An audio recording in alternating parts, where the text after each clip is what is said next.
Salut tout le monde, aujourd'hui je vous propose un petit témoignage, le premier témoignage que je suis en mesure de vous partager. C'est le témoignage de Jonathan, donc un entrepreneur. Je vais vous laisser la surprise de découvrir un peu ce qu'il fait et il va vous raconter sa vision de l'entrepreneuriat. Ça me fait plaisir de t'avoir avec moi. Je te laisse un petit peu te présenter, parler de ce que tu fais tous les Ok, jours, voilà. ok, d'accord. Donc moi c'est Jonathan, j'ai 26 ans et je suis entrepreneur, mais je fais pas juste de la motivation sur Instagram, je suis vraiment entrepreneur.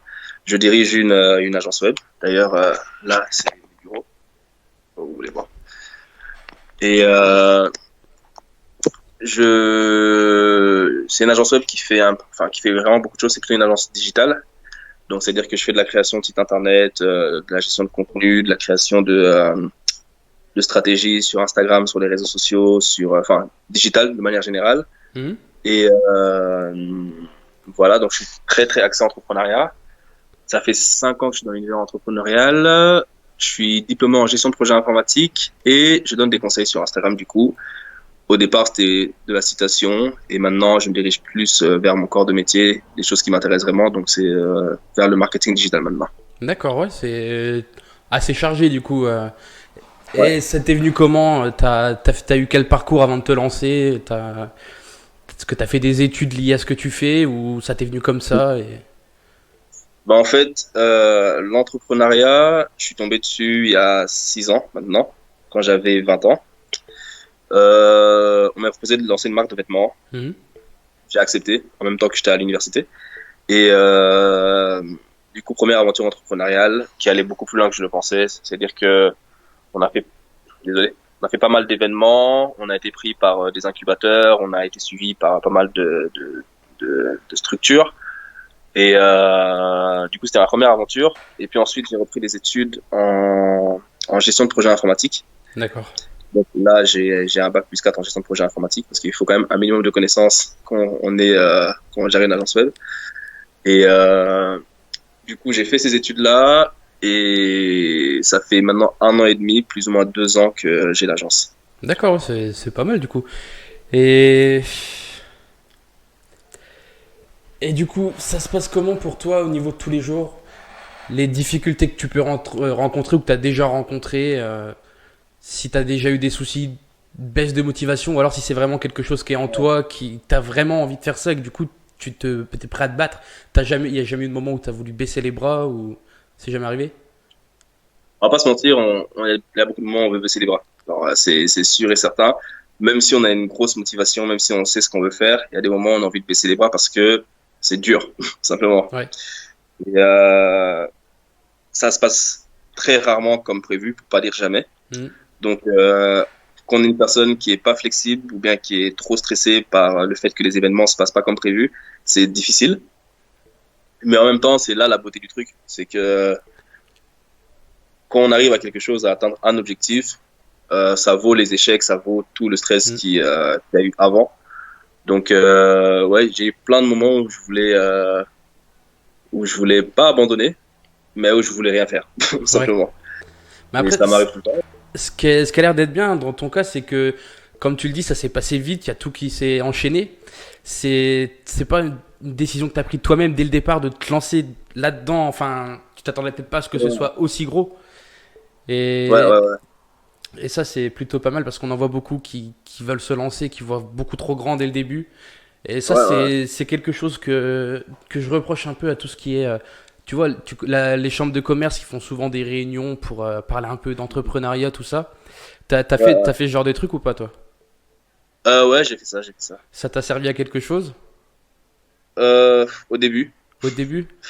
quand on s'y connaît vraiment pas en entrepreneuriat et que c'est les premiers pas qu'on fait, ben, c'est un peu bizarre parce que d'un côté, ça nous semble trop grand.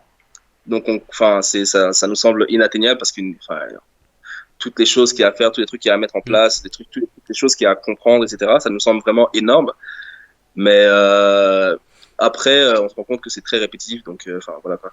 Et ça, tu vois, c'est un Après, truc. moi aussi, j'ai vu trop grand hein, quand j'ai commencé, vraiment. Hmm. Ouais, j'ai voulu aller vite, hein, j'ai voulu aller très vite, que ça explose très vite, etc. Mais voilà. Après, on comprend qu'il y a un rythme. La patience.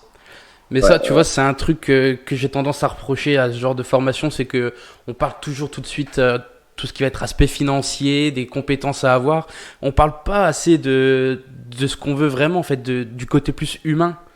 ouais, ouais, Il y a ouais. des gens qui vont se lancer parce qu'ils vont se dire, tiens, ça peut être sympa, ça peut être cool, mais on leur dit pas derrière, ouais, mais tu vas changer ta vie, quoi. C'est un choix hyper important. Ouais, ouais, Si t'es ouais, pas prêt à te lancer, tu prends un gros risque et ouais, exactement. c'est là que ça peut être dangereux, quoi. Je trouve qu'on parle pas assez de ça. On devrait, Non, mais c'est vrai, ouais, c'est vrai, c'est vrai. même parce que j'en avais participé à des réunions comme ça, et Mhm, honnêtement, enfin, on retrouve ce qu'ils nous ont montré. On avait des réunions de 2 heures par semaine. mhm. On se retapait des PowerPoint sur des trucs qu'on pouvait trouver sur Internet. Il y a pas, je sais pas, c'est trop. Ouais, je comprends totalement, je comprends totalement. Même, ouais, il y a quelques semaines, il y avait un truc qui s'appelait la Summer School dans la ville dans laquelle je suis. J'habite à Liège, en Belgique. Hmm. Et bah, ils retapaient des PowerPoint sur des trucs, enfin, des trucs qu'on peut trouver sur Internet, un business model, un business Ouais, plan, voilà, c'est ça. des trucs de ce genre-là. Le plan financier, c'est important. Et c'est vrai que on se perd un petit peu dans tous ces trucs qu'on veut se lancer et on oublie un peu la passion en fait qui doit guider ça. Parce que en fait, s'il n'y a pas cette motivation, s'il n'y a pas le pourquoi tu veux te lancer, ben quand t'as une baisse de régime, tu t'en souviens pas. Hmm. Et quand tu t'en souviens pas, ben tu t'éparpilles, tu te dis putain j'avance pas, putain je sais pas, etc. Et et du coup sans son pourquoi, sans le pourquoi on lance, on perd aussi le l'âme un peu de notre projet. Ouais. Et effectivement, on n'en parle pas souvent, peut-être un peu de plus en plus, mais très Ouais, on rarement. commence à en parler un peu plus et franchement, c'est super. Tu vois ce que tu fais par exemple sur Instagram, essayer de faire des posts sur la motivation, tout ça. Ça, je trouve que c'est quelque chose, c'est génial quoi. Et Ouais. ça, c'est pareil, c'est quelque chose qu'on fait pas assez. Ça t'est venu comment, toi, de vouloir partager ça? Est-ce que c'est quelque chose que tu vois plus comme de la communication? Enfin, de toute façon, c'est de la communication, mais c'est quelque chose que tu t'es senti obligé de faire pour ton business ou t'avais vraiment envie aussi d'en parler et de partager ce que tu faisais et tout ça? En fait, j'ai j'ai toujours voulu me lancer dans tout ce qui est blogging Hmm. et partager mes connaissances et surtout que j'ai appris pas mal en lisant des blogs, en regardant des vidéos YouTube, en achetant des livres, en achetant des e-books, en suivant des formations, ainsi de suite. Et ça, j'ai appris ça pendant 5 années de suite, tout le temps. Donc du coup, j'ai vraiment rempli ma tête de énormément de choses que les gens ne connaissent pas. Hmm. Et, apparemment, il faut 5 ans pour maîtriser un sujet. Et je me suis dit, en fait, voilà, ça fait 5 piges que j'apprends tout ça et qu'il serait peut-être temps de repartager. J'ai un but précis qui a rien à voir avec mon agence web. Donc, ce que je fais sur Instagram, c'est vraiment personnel. Hmm. Ce serait de devenir conférencier et de pouvoir partager avec de plus en plus de personnes. Même si j'avoue que là, je suis pas très actif parce que j'ai pas le temps. Ouais. Donc, du coup, en janvier 2019, je me suis dit, vas-y, cette fois-ci, je vais vraiment commencer à le faire. Et j'ai commencé à partager d'abord avec beaucoup de motivation et de plus en plus à rentrer vraiment dans, comme je disais au début, dans ce que je maîtrise le mieux, l'entrepreneuriat, le marketing digital, ainsi de suite. Ouais, et puis c'est pas mal parce que ça te fait rencontrer des personnes et puis Ouais, ouais, tu te fais aussi un peu connaître quand tu donnes aux gens et tu vas forcément avoir des trucs en retour. Comme tu dis, si tu veux être conférencier, bah, c'est génial. De toute façon, ça aussi, c'est quelque chose qu'on en- qu'on partage pas forcément assez. C'est que les gens, ça compte beaucoup et que faut limite ouais, ouais, penser à eux avant, leur donner tout ce qu'on peut pour espérer ouais, ouais, pouvoir avoir quelque exactement. chose en retour parce que sinon, ça peut pas aller. Ça, c'est des aspects que vraiment j'ai vraiment envie de De mettre en mettre avant. en avant tous les jours, ouais, voilà, de mettre en œuvre et tu vois, parler avec des gens comme toi, ça me fait plaisir parce que je récupère des témoignages comme ça me conforte dans mon truc. Ouais, Et puis ça peut aussi aider les gens à savoir ce que c'est vraiment au jour le jour, comment ça se passe. Que c'est pas juste faire un business plan, faire un prêt à la banque pour ouvrir sa boîte ouais, une fois qu'on a fait l'étude de marché. Il y a des gens derrière. Et ça, ouais, il y a des gens il y derrière. a des gens derrière et ça, c'est quelque chose d'hyper important qu'on n'appuie pas assez. Et Je- j'irais même plus loin. Désolé de te couper. Non, non, vas-y, J'irais vas-y. même plus loin. C'est que une fois qu'on lance son entreprise, on a toujours envie d'avoir l'air pro. C'est pas, ça, c'est une hantise. Genre, les gens, ils veulent avoir l'air pro. Ils veulent que les gens, ils trouvent qu'ils sont professionnels. Et c'est bien, en soi. Mais professionnel dans son travail, en fait. Ouais. Parce que, une fois qu'on est une entreprise, on perd le côté humain. Et c'est con, c'est bête, parce que quand on se lance en tant qu'entrepreneur, ben, on est une petite structure, et ce qui nous différencie des autres, c'est notre personnalité, c'est notre histoire, et ainsi de suite. Et généralement, on va avec plein de discours commerciaux, plein de propositions de valeur, de ci, de ça, de bénéfices, de ce que la personne va gagner, mais on oublie en fait de mettre en avant qui on est. Et c'est bête, mais le relationnel fait signer plus de contrats, par exemple, dans mon cas en tout cas, ou bien fait acheter plus de produits, plus de services, que un discours professionnel qui a sans doute été déjà vu 1 milliard de fois par d'autres personnes qui ont fait le même travail. Mais de toute façon, et ça, c'est important. Ben les relations avec les gens, c'est pas que ça compte pas que dans le business, c'est la base de tout. Exactement. Et ça, je sais pas, c'est surtout en Europe, enfin en Belgique apparemment c'est pareil, mais en France aussi. On a un côté vraiment professionnel où tu as une boîte, tu dois avoir ton petit costard, ta petite valise, et puis tu répètes ton discours, et je sais pas, c'est quelque chose, ça commence à changer. Ça commence à changer, mais ouais, il serait peut-être temps, quoi. Parce que justement, ça véhicule, je trouve, une mauvaise image, une fausse image, et ouais. Mais attends, faut faire attention parce que c'est pareil dans l'autre sens. Le fait de mettre en avant le côté humain, tout ça, de montrer que c'est pas qu'une histoire de finance, tout ça. C'est pareil. Faut qu'on parle derrière aussi de tout ce qui est travail, la charge de travail qu'il y a derrière. Faut pouvoir la supporter aussi. Ouais, c'est sûr. Parce que, pour donner le petit exemple, moi, les gens qui travaillent pour moi, ben, ils viennent saper comme ils veulent. Ouais. Je ne veux pas leur prendre la tête parce qu'ils sont venus, parce que il y en a un, il était en blond sur le bout de ses cheveux. Enfin bref, tout le monde vient comme il veut. Ouais. Y a pas de souci. Mais le seul truc sur lequel je dois insister, c'est le fait qu'il faut travailler, quoi. C'est tout. Parce qu'au final, c'est ce qu'il y a dans la tête et la motivation qu'on a qui paye, c'est pas le costard. Ah ben ça c'est sûr. Après, en réunion professionnelle avec certains entrepreneurs, on sait qu'il faut s'habiller d'une certaine manière. Enfin, même moi, tu vois que j'ai des locks. Mais sinon, en termes de travail de tous les jours, voilà, on vient comme on veut. Parce qu'en fait, ce qui compte, c'est ce qu'on a dans la tête, quoi. C'est ce qu'on fait, c'est les actions, c'est pas le style vestimentaire, enfin bref, tous ces trucs-là, quoi. Ouais, exactement. Bah ouais, c'est ça. Ouais. Et du coup, je vais me permettre de te poser une question. C'est dans quoi que tu veux te... Moi là, j'aimerais bien lancer une application, une application mobile dans le domaine du sport où en fait il y aurait des coachs qui pourraient proposer leur programme sur l'application et l'application te permettrait de suivre le programme de A à Z avec tout ce qui va en vidéo pour les mouvements, ton petit compteur si tu as tant de séries à faire, tout ça. T'as juste, voilà, tu vois, tu as juste à suivre le programme. Tu peux aussi enregistrer tes propres programmes, les partager, avoir une sorte de une petite page, un petit truc comme ça.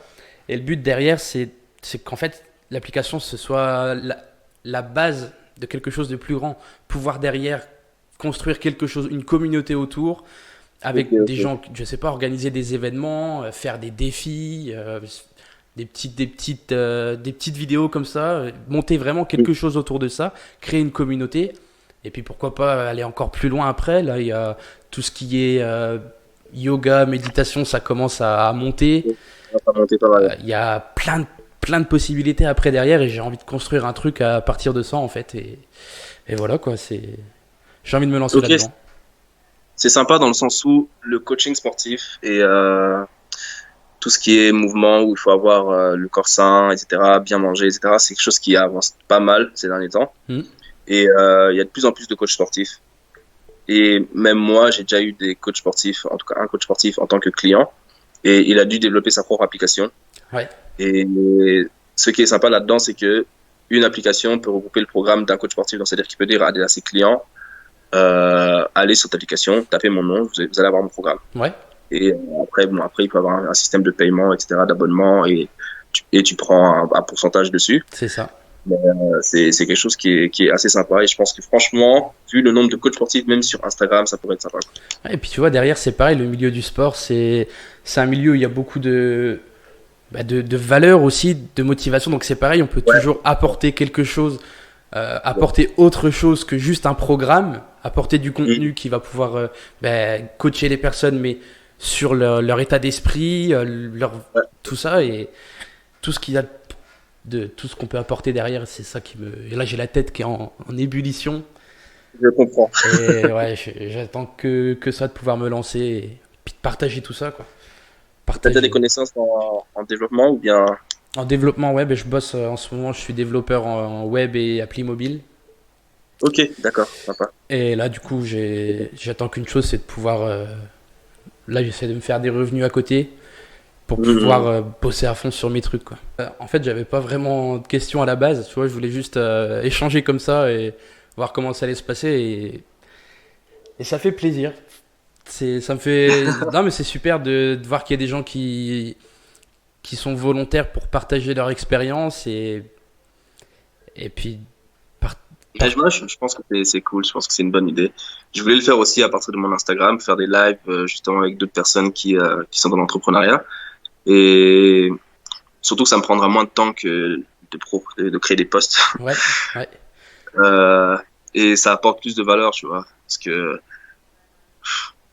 c'est cool, les posts, etc., les citations, etc. Mais j'aime bien. Enfin, en tout cas, moi, je suis une personne. J'ai une idée. Il faut que je la mette en place le plus vite possible pour voir si elle fonctionne ou pas. Si elle fonctionne pas, ok, on la jette. Mais si elle fonctionne, c'est cool, tu vois. Et pour moi, les citations Instagram, c'est sympa. Mais avoir des gens qui parlent vraiment, qui échangent vraiment sur leur expérience, etc., c'est vraiment un plus dans le sens où on comprend en fait ce qu'il y a derrière cette citation, pourquoi cette personne met ce truc-là, pourquoi est-ce que ça l'a touché, entre guillemets, tu vois, c'est pas juste une citation. T'as le contexte derrière. Ouais, voilà, exactement. Ouais. Et le cerveau humain enregistre beaucoup plus les storytelling que des simples phrases comme ça, tu vois. Donc voilà, ça permet de faire des liens. C'est ça. Et moi, c'est quelque chose que j'ai vraiment envie de mettre en avant parce qu'il y a tellement de choses à dire, tellement d'histoires différentes aussi. Et c'est vraiment ce que j'aimerais pouvoir faire, apporter l'entrepreneuriat. Voilà, c'est ça, l'entrepreneuriat. Voilà ce qu'il faut faire pour y arriver. Et du coup, voilà ce qu'il faut faire pour y arriver, quoi. Ouais, voilà. Je vois ce que tu veux dire, il n'y a pas de souci. Voilà, qu'est-ce qui se passe? C'est quelque chose que j'ai un peu. C'est toujours pareil, hein, c'est contre tout ce qui est les formations pour devenir entrepreneur, où tu vas payer 30 balles pour tes 2 heures et on va te montrer un PowerPoint avec. Il faut que tu fasses une étude de marché, tout ça. Il y en a. Voilà. Je vois le délire. Bah écoute, je vais te laisser retourner à tes occupations d'entrepreneur. Je vais juste aller au cinéma après, en fait, si tu veux savoir. D'accord, ok. Mais cool. Tu vas voir quel film? Spider-Man. Je l'ai pas encore vu. Ouais, ça fait 1 mois qu'on Marcel, faut que j'aille le voir, donc il faut vraiment que j'y aille là. Ouais, c'est ça le problème quand t'es entrepreneur aussi, c'est que tu dois tout le temps reporter tes rendez-vous avec tes potes, c'est chiant. Mais bon, voilà. Voilà, ok, c'était le mot de la fin, je crois. Ouais. Spider-Man. Bah écoute, je te souhaite une bonne séance. Merci beaucoup. Puis une bonne continuation et peut-être à une prochaine fois, on sera peut-être amené à se reparler. Hein. On sait jamais. Non, il n'y a pas de problème. Et si tu veux parler, de toute façon, tu m'envoies un message et on discute et tranquille, il n'y a pas de problème. Ok, c'est sympa. En tout cas, c'était sympa. Bon, en tout cas, bonne continuation, Merci. bon concept et j'attends tes news pour tout ça. Là. Aucun souci. D'accord, allez, à plus. Hein. Bonne soirée. Plus, toi aussi. Ouais. Alors, c'était notre premier témoignage. Franchement, je suis ultra satisfait et c'est ça que j'ai envie de faire. C'est ça que j'ai envie de pouvoir faire avec vous. C'est de pouvoir échanger des tranches de vie avec ce que c'est réellement l'entrepreneuriat au jour le jour. Et voilà, ça me fait tellement du bien de pouvoir échanger avec quelqu'un qui est dedans réellement, quoi. Ça m'a fait plaisir de partager ça avec vous. Je vous dis à très bientôt pour la suite. Quoi qu'il en soit, merci d'avoir suivi ce petit témoignage et je vous dis à très bientôt.